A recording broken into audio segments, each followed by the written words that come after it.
Hola, mi nombre es Sergio Uzi, soy profesor aquí de la Facultad de Ciencias Económicas de la Universidad Nacional de Córdoba y ahí voy a presentar un trabajo realizado con el ahora licenciado Gaspar García Bazán, que fue alumno mío e hizo su trabajo final sobre algo relacionado a este tema, que es el análisis de contagio financiero sobre el mercado bursátil argentino bajo un esquema ADCC MB-GARCH.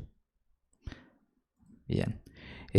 Lo que buscamos con este trabajo es evidencia de contagio financiero entre el mercado bursátil argentino, medido por el índice Merval, y un conjunto de mercados financieros de gran importancia a nivel mundial, el periodo 1999 a 2020.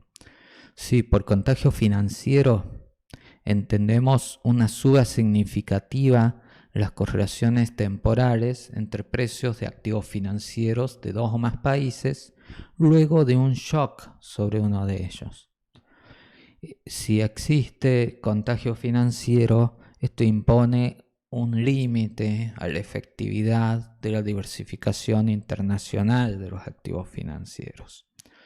Usamos el índice de volatilidad VIX para identificar periodos de crisis o alta inestabilidad financiera y estimamos las correlaciones condicionales temporales entre los retornos del índice Merval y los otros índices, que son Standard Poor's y Nasdaq de Estados Unidos, el CAC 30 de Alemania, el CAC 40 de Francia, FTSE 100 de Gran Bretaña, Nikkei 225 de Japón, el Hang Seng de Hong Kong, el Shanghai Stock Exchange de India, el BSE de Sensex de India y el Bovespa de Brasil.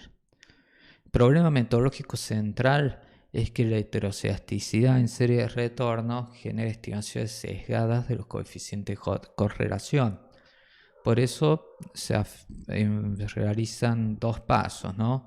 Una, la aplicación de un ADCC-MB-GARCH para modelar las correlaciones temporales entre los índices. En segundo lugar, un análisis de causalidad de Granger entre las correlaciones condicionales dinámicas y el índice de volatilidad para contrastar la hipótesis de contagio financiero, ¿sí? Sería a mayor un aumento del VIX genera un aumento en las correlaciones condicionales dinámicas, esto estaría indicando contagio financiero. ¿Sí? Entonces, uno sabe de la serie de tiempo financiera que tiende a mostrar heteroceasticidad condicional, lo que genera que se usen los modelos GARCH siempre. Para las innovaciones de las series de retorno, se lo sabe modelar de este modo, ¿sí? Dependiendo de una innovación completamente estocástica y de un sigma t, ¿sí? O sea, un sigma que depende del tiempo. ¿Sí? Este sigma t, el cuadrado del mismo, se lo sabe modelar como si siguiera una especie de autorregresión, ¿sí? Entonces esto es lo que constituye un modelo de heteroceasticidad condicional y generalizado. El problema de los Hartree estándar es que no distingue entre innovaciones positivas y negativas cuando se estiman los parámetros. Entonces hay desarrollos más avanzados donde se trata de modelar la simetría, ¿sí? Algunos de estos son el modelo EGARCH y GJR-GARCH, donde por medio de este coeficiente gamma 1, en ambos casos se trata de incorporar la simetría. Esto era la modelación de las varianzas, ¿sí? Tenemos que los modelos GARCH multivariantes, por ejemplo, buscan descomponer a las correlaciones condicionales en dos partes para que sea posible desde el punto de vista computacional el problema, entre la parte correspondiente a varianzas y covarianzas. Algunos de ellos son el CCC, correlaciones condicionales constantes, DCC, modelo de correlaciones condicionales dinámicas, y el ADCC, que es modelo de correlaciones condicionales dinámicas y con asimetría. Sí, que es lo que usamos, ¿sí? Los DCC y los ADCC permiten modelar la varianza condicional de cada serie en forma univariada dentro de un mismo modelo y permiten que la varianza condicional tenga un cambio en el tiempo. ¿Sí? Entonces, lo que se hace es escoger el mejor modelo Garch para cada serie univariada, eligiendo entre Garch estándar, GJR Garch y E-Garch. ¿Sí? Entonces, ¿cómo es el modelo ADCC-MB Garch? Tenemos una ecuación para los niveles, que es como un modelo bar. Tenemos después una ecuación para la varianza, de la cual se puede despejar la covarianza, ¿sí? Que tiene esta forma. Y esta expresión Q, la correlación, y esta expresión Q es donde se modela cómo se mueve la covarianza para luego insertarla en la fórmula para obtener las correlaciones, ¿sí? Entonces, en primer lugar, se obtienen las series de volatilidad para cada serie y en una segunda instancia, por medio de obtener la covarianza, se obtienen las correlaciones. Y lo que es clave, lo que la A de asimétrico esté en este coeficiente G, donde están las innovaciones estandarizadas de umbral cero, ¿sí? Estas eta barra son iguales a eta, que son las innovaciones estandarizadas, cuando son menores a 0, pero si son mayores a 0, las hacemos valer 0. ¿Sí? Entonces, por aquí entran solo las innovaciones negativas por este coeficiente G. Si este coeficiente G es positivo, tendremos un impacto que la correlación aumenta en forma adicional ante los shocks negativos de los retornos. ¿Sí? Entonces, ¿cómo determinamos el efecto contagio? Estimamos por ventanas móviles los coeficientes de asimetría para ADCC bivariados, ¿sí? Donde valores positivos implican covarianza creciente entre Merval e índice extranjeros cuando hay shocks shocks negativos, y estimación del ADCC Garch completo, ¿sí? Para obtener de las DCC, correlaciones condiciones dinámicas. Luego chequeamos si estas correlaciones condiciones negativas dinámicas tienen raíz unitaria o no, ¿sí? Porque después queremos hacer prueba de causalidad de Granger entre el VIX y las DCC, ¿sí? Como el VIX y DCC, como estas correlaciones condiciones dinámicas, algunas tienen raíz unitaria y otras no.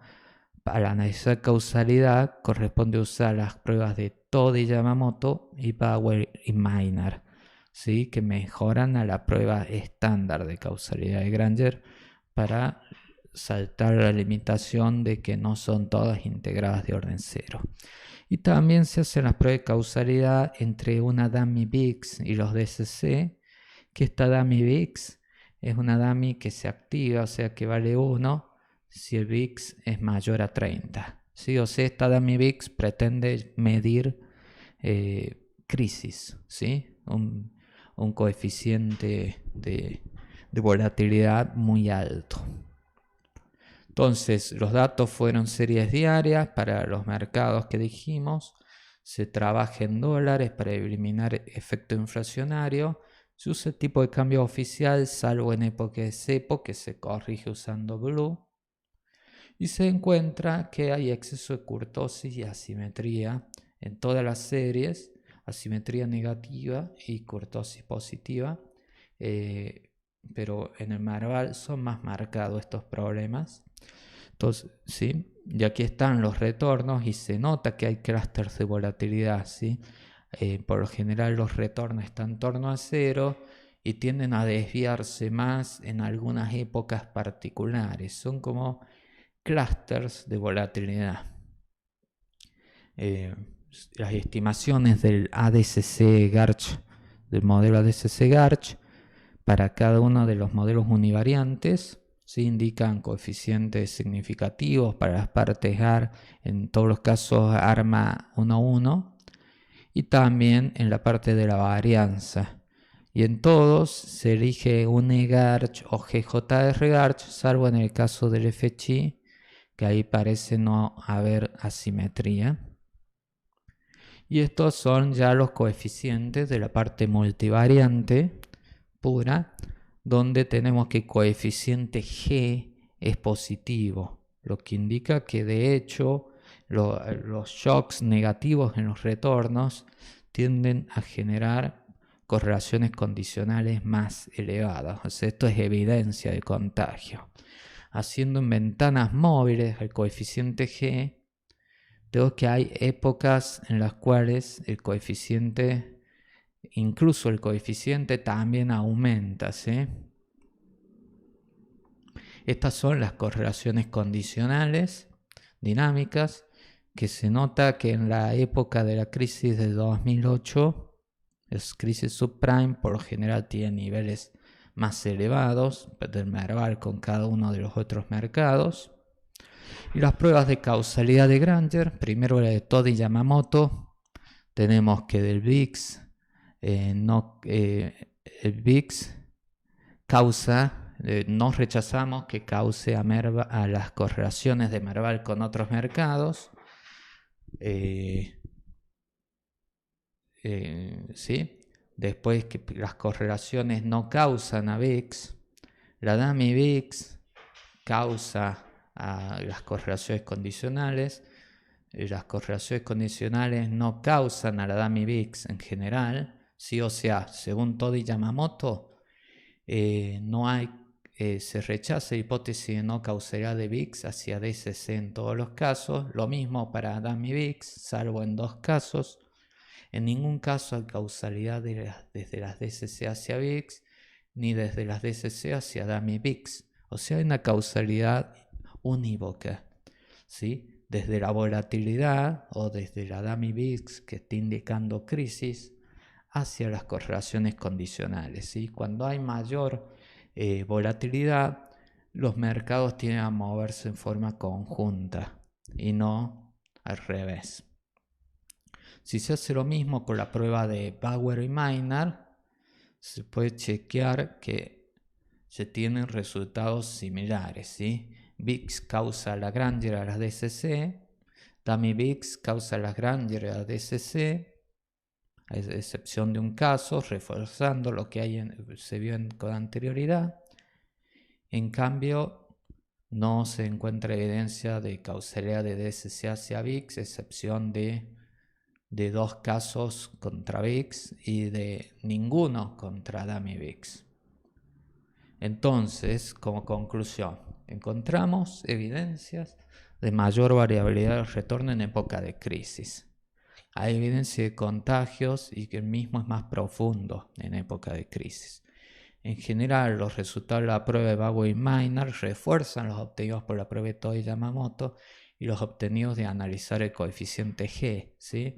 Que el mercado bursátil argentino recibe efectos de contagio financiero de los mercados bursátiles de Estados Unidos, europeos, asiáticos y regional considerado como el de Brasil. El único mercado que no está produciendo derrames de volatilidad sobre la bolsa de Buenos Aires es el mercado chino, ¿sí? el SEC, ¿sí? Entonces, bueno, con esto cerramos la presentación. Le agradecemos mucho por su tiempo y bueno, estaremos disponibles para consultas. Muchas gracias.